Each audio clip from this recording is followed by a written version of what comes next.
देख रहे हैं खुलासा टुडे न्यूज, हर कदम आपके साथ। खंडवा रोड स्थित आसाराम बापू आश्रम इंदौर में 25 दिसंबर को एक नई पहल के साथ तुलसी पूजन कार्यक्रम किया गया।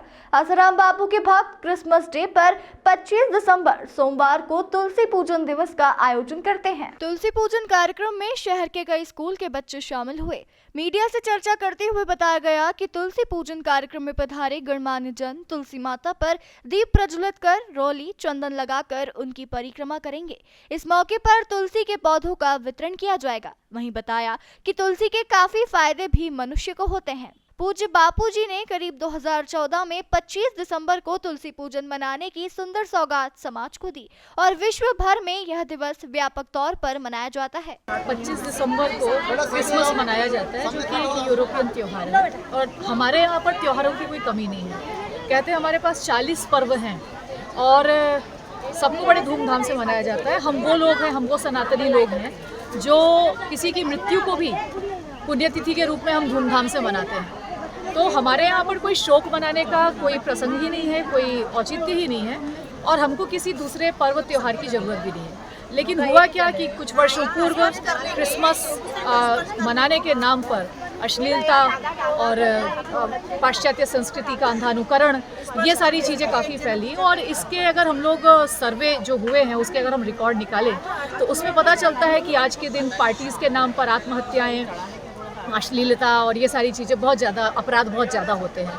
तो इन्हीं चीज़ों को दूर करने के लिए पूज्य बापूजी ने 2014 में, उस समय मैं छिंदवाड़ा में थी और मुझे याद है कि पूज्य बापूजी के पास कोई मिलने के लिए गया जोधपुर।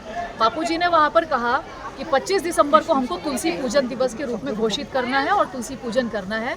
और वहाँ से आने के बाद में जो लोग मिलने के लिए गए थे उन लोगों ने ये संदेश दिया और तब वहाँ पर पहला प्रोग्राम जो है वो छिंदवाड़ा के गुरुकुल से स्टार्ट हुआ, ये पहला तुलसी पूजन का कार्यक्रम। और आज आप देख सकते हैं कि ये विश्वव्यापी हो रहा है। जो लोग बापूजी को जानते नहीं, मानते नहीं, वो लोग भी आज के दिन तुलसी पूजन करने का संदेश देते हैं। कई सारे वीडियोस, शॉर्ट्स, रील्स इस तरीके की बनती है। तो ये बहुत ही अच्छी पहल है और कहीं ना कहीं जो क्रिसमस मनाने का जो प्रभाव पड़ रहा था उसको रोकने की अच्छी पहल है। और हमको क्रिसमस ट्री पूजने की आवश्यकता नहीं, उसको सजाने की क्या आवश्यकता है। क्रिसमस ट्री से किसी को भी किसी प्रकार का लाभ होता हो, औषधीय लाभ या पर्यावरण को कोई लाभ होता हो, ऐसा तो हमको कहीं देखने में आता नहीं है। लेकिन तुलसी का एक एक कण, उसके तना, उसकी पत्तियाँ, उसकी जड़ें, उसके फूल, उसके बीज, हर एक कितने ज़्यादा प्रभावशाली हैं। कहते हैं कि जिसके घर में तुलसी का पौधा हो उसका घर में कैंसर नहीं हो, जो तुलसी का रोज़ सेवन करे उसको कभी कैंसर ना हो, उसको कितनी सारी बीमारियों से रक्षा हो जाए।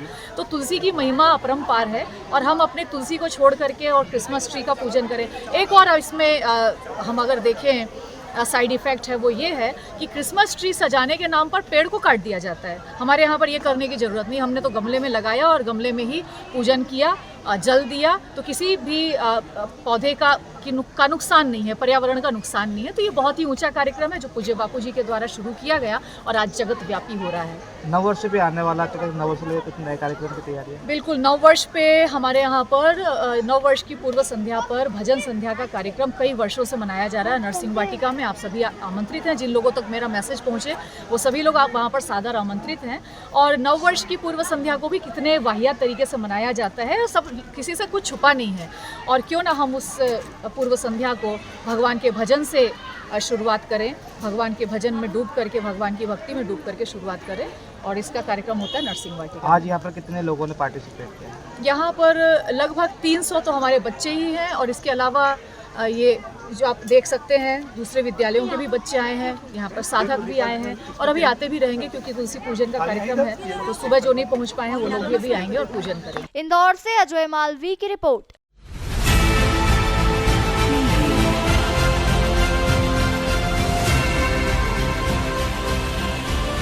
आप देख रहे हैं खुलासा टुडे न्यूज, हर कदम आपके साथ।